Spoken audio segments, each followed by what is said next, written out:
monetizing digital services since 2004, boosting the entertainment industry by making digital content accessible for everyone. AWG, where innovation meets monetization.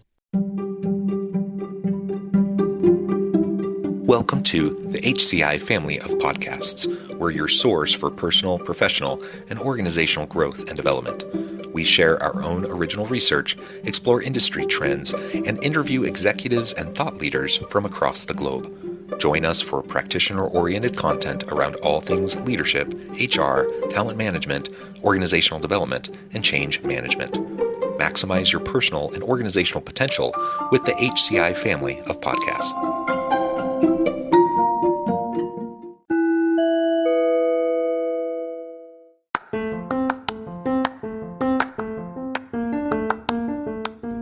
Welcome to the podcast. In this podcast episode, I talk with Dr. Gena Cox about why respect is the critical foundation for inclusion.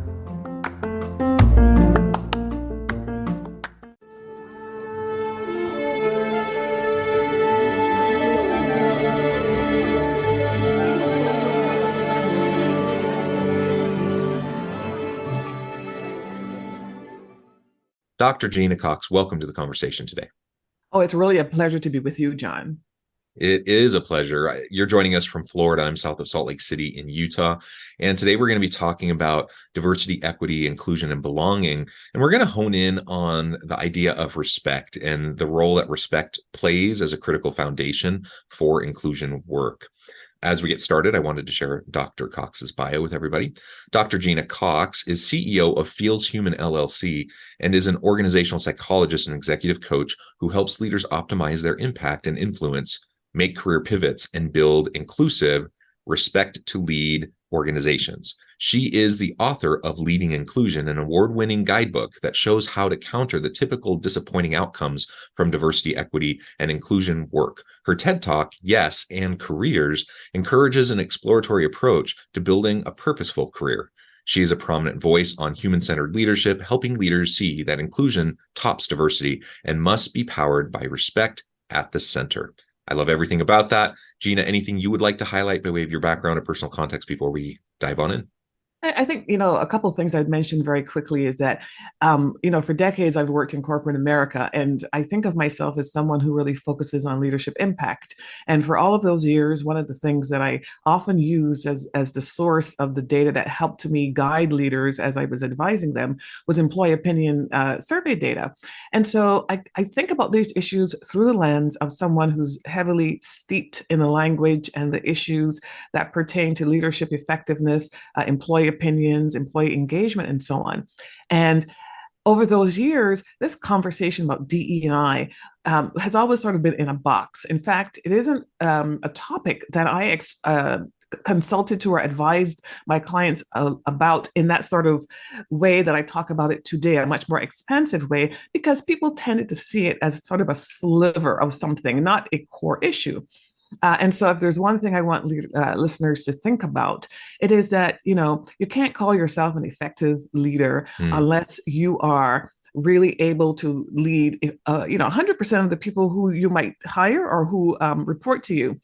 So my background as a psychologist is really pertinent to the conversation because that's the lens that I bring to everything. And one other thing I would mention is that I'm an immigrant to the United States. I came to the country when I was about 20 years old. And strangely, I can see myself sometimes looking down on my experiences, sort of watching everything along that journey, which I think has given me a particular lens and certainly a long-standing way of sort of thinking about these issues from the outsider's perspective. Yeah. Well, thank you for that additional background and context. I think that's wonderful. I'm really excited to dig into this, and I appreciate you taking time out of your busy day to share your experience and your expertise. Let's start by just framing out the traditional DEI, some add the belonging piece onto that DEIB conversation. What do you feel is missing there? I mean, it's gained traction in recent years, which I think is a good thing. I think more organizations are paying attention to DEI stuff than perhaps were even a decade ago. But we also are in a really polarized world right now. politically, socially, right? It's a difficult arena to play in. And certainly it can be messy. So what do you think organizations and leaders are currently missing in the DEI conversations, despite perhaps their best efforts or best intentions? Oh, absolutely. I do think there has been more effort and I do see progress. So I'm an eternal optimist. And so I'm sitting here, even in this environment that is quite disrupted and doesn't feel comfortable. I am sitting from a position where I believe things are going to get better, are getting better. It's too slow, but good intentions and all that. But what is missing from the conversation, I think, is that, first of all, I think leaders need to recognize that inclusion tops diversity. And so, what I noticed in the last 3 years, as more leaders got involved in this conversation, is that there was a headlong rush to hire more people from underrepresented groups. Not a negative thing, but there's a but, which I will explain. And then there was this dive into implicit bias training, and the diversity focus, the focus on representation, while it's important for leaders to understand that and to get it right and to do better, it tended to take over the conversation when the reality is that no matter how many people from underrepresented groups you hire, if you don't have a foundation of inclusion, they're not going to stay in the organization. Yeah. So one thing that leaders are missing is that, bringing people into the organization where an organization that isn't ready for them feels like being the 11th person at a dinner party. You come in, you're like, where's my chair? Where's my fork? Mm-hmm. Where's my spoon? And you blame the host, your manager, your leader, your organization. Why didn't you take care of me? So that's one thing. But the core issue, the core thing that's missing is a focus on respect as a value that can be used as an organizing principle to help all employees in an organization know how to behave in dealing with one another, their managers, and their customers. Yeah, well said. I often talk, whether it's students at the university or individuals in an organization through coaching or a training session that I do, I often talk about the importance of just the foundational component of mutual accountability and trust, and always showing everyone around you dignity and respect, just treating people with dignity and respect.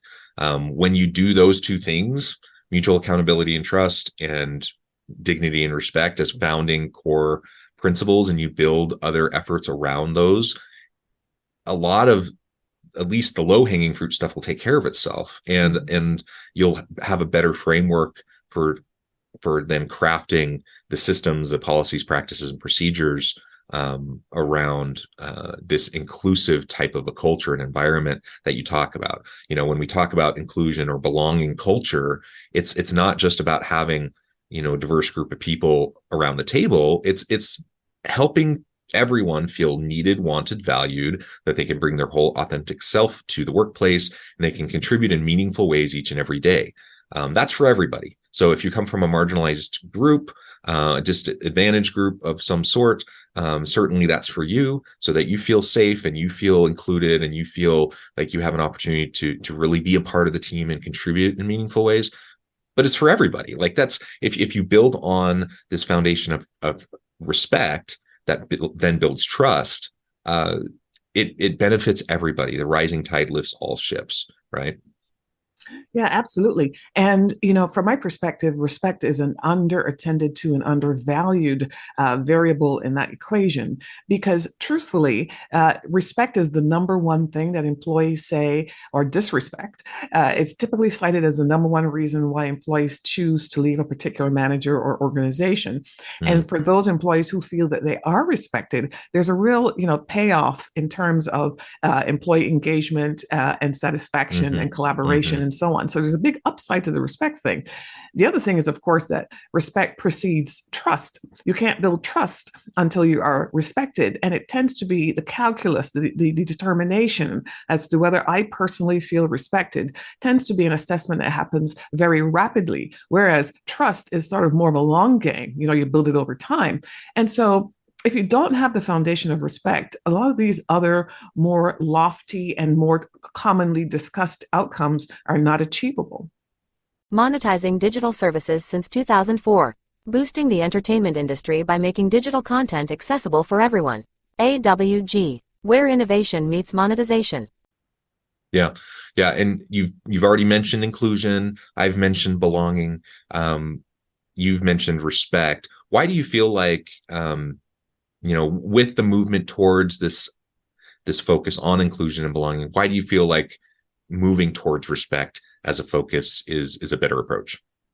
Well, it's a better approach because, first of all, I think we have some sort of a PR problem with the DEI acronym. Not Mm, that there is anything wrong with what those individual letters mean, D for diversity, E for equity, and I for inclusion, but I don't think people necessarily understand them. I yeah. also think that certain individuals have done a very, very good job of turning those positives into negatives. And because Mm, employees never understood the terms, never had any skin in the game anyway, nobody's really fighting for them.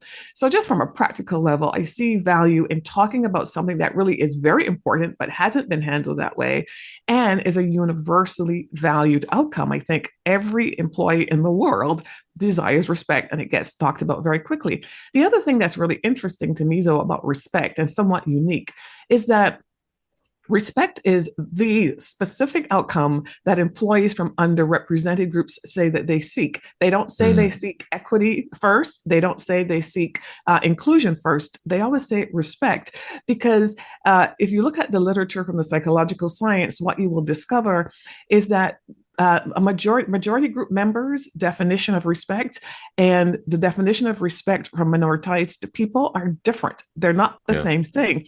And so you find these situations where people leave organizations and they resign and they say to their manager, I'm leaving because I felt disrespected. And the manager goes, what are you talking about? I didn't mean anything. I didn't do anything. And then they say, well, what did I do? And the person tells a story and then they still don't get it. Part of that is because their definitions of respect are different. The second is that people from minoritized groups tend to be on alert. They tend to be much more attentive to this outcome, Yeah. this respect outcome. And furthermore, data suggests that majority group members focus on being liked and interpersonal niceties, but in people from underrepresented groups, when they talk about respect, they're talking about a much broader concept that includes not just the interpersonal niceties, but also being heard and being valued. Yeah. Well said. And maybe this gets into my next question, but as we define respect, you mentioned it does mean something different to different people. That's Yeah. first and foremost important to recognize and to remember.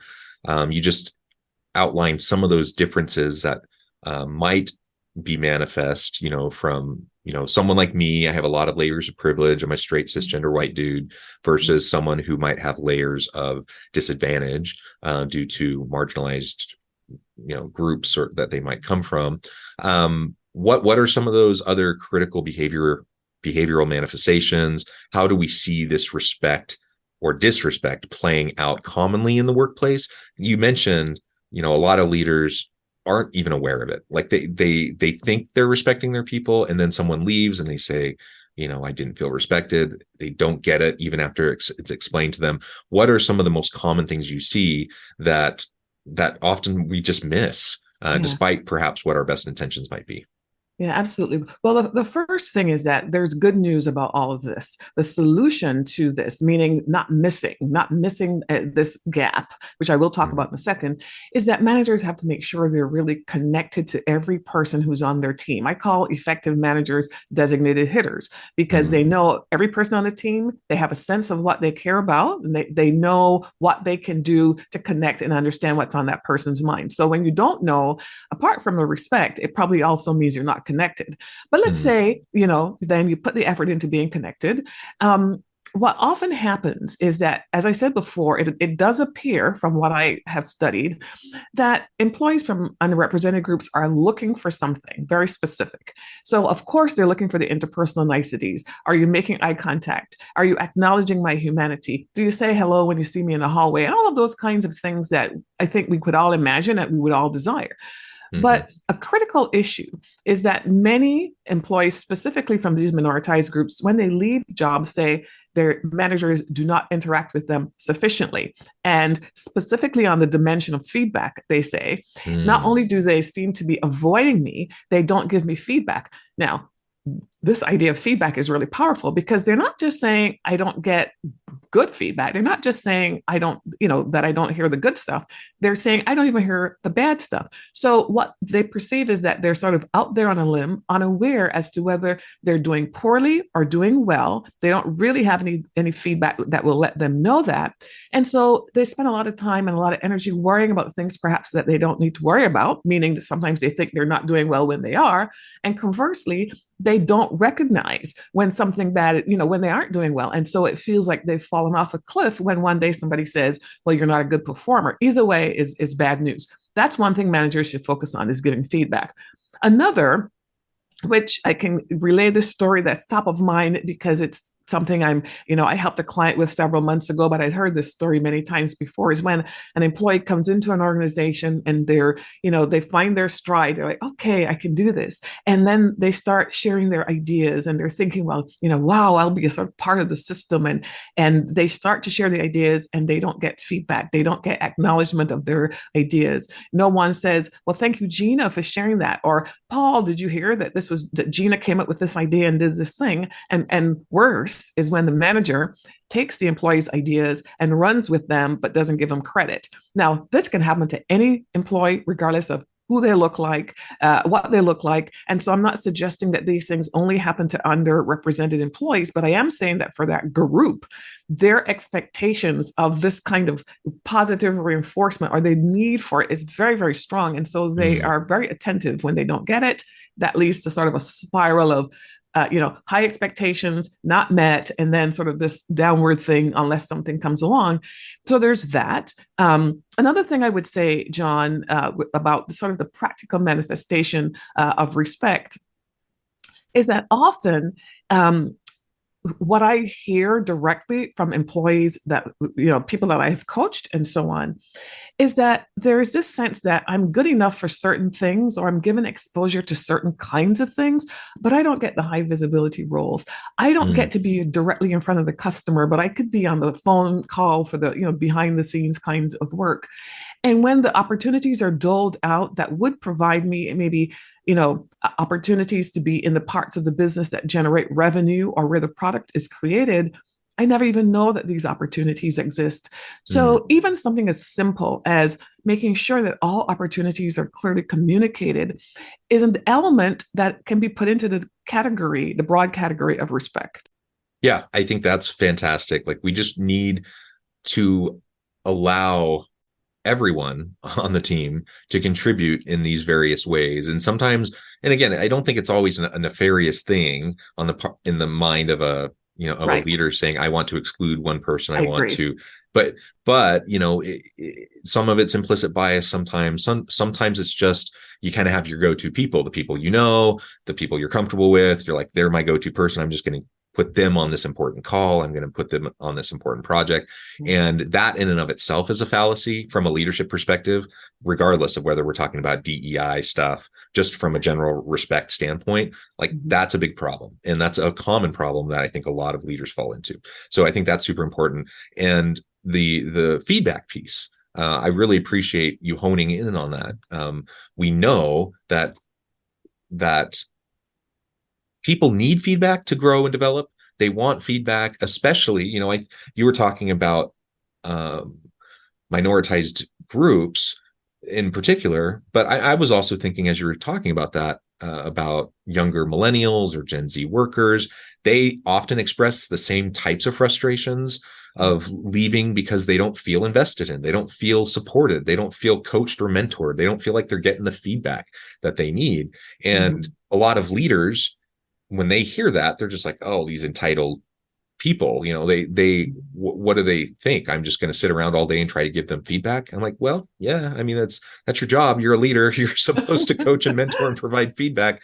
But it is a different mindset, I think, between, perhaps an older generation of straight white men like myself versus younger generations or those from disadvantaged groups or whatever. Like, they just tend to have a different mindset around these things. And we need to be aware of that. And, I tell my students all the time, like, one of the most important things you can do as a leader, regardless of your formal role or title, regardless of the industry you're in, you need to invest into the development of your people and help them maximize their potential. That's your job as a leader, not to do all the work yourself, not to micromanage people, but you accomplish things not because of you. You accomplish things through your people who do great stuff. And that happens as you support them and as you invest in them and as you coach them and mentor them and provide feedback. And for this DEIB and respect conversation, yeah, that is such an important, essential component that I think a lot of times just gets missed. Yeah. Oh, I absolutely agree with everything that you just said, John. And,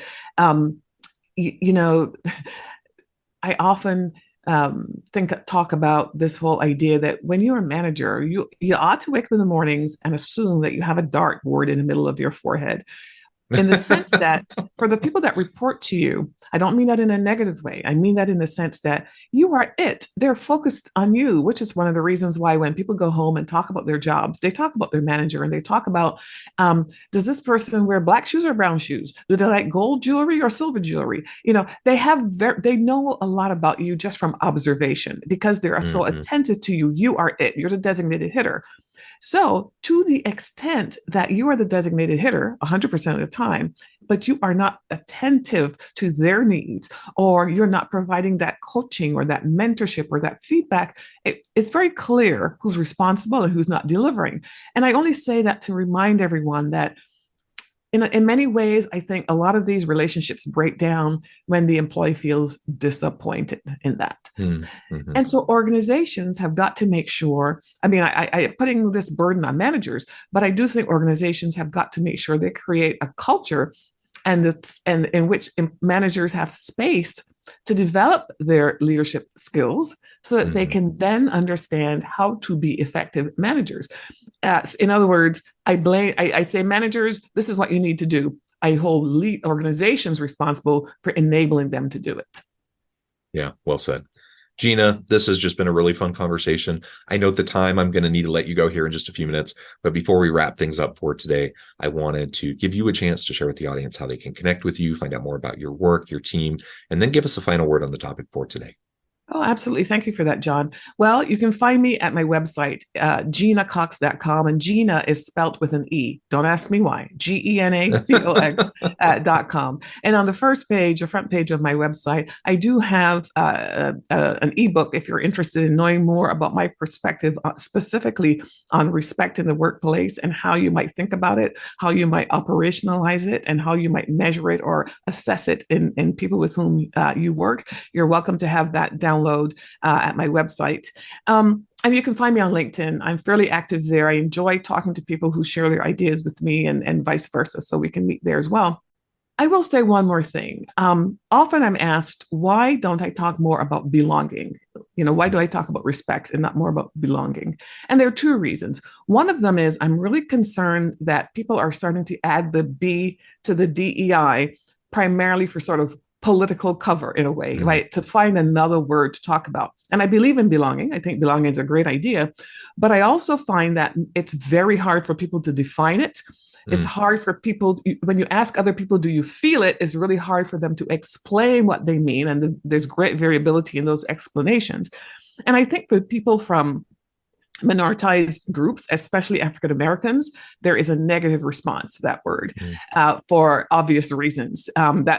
Reasons that are obvious, I think, to them, but might not be so obvious to others who use it, who don't have any bad intentions. So it's not ever going to be embraced, I don't think, especially by Black Americans. And as I said before, just based on the psychological science, respect is the core outcome that if you drive to it and measure to it, will deliver all of these other outcomes that we desire. Yeah, wonderful. Gena, thank you so much. It's been a real pleasure. I encourage the audience to reach out, get connected, find out more about what Gena can do for you. Check out her books, check out her resources. And as always, I hope everyone can stay healthy and safe, that you can find meaning and purpose at work each and every day. And I hope you all have a great week.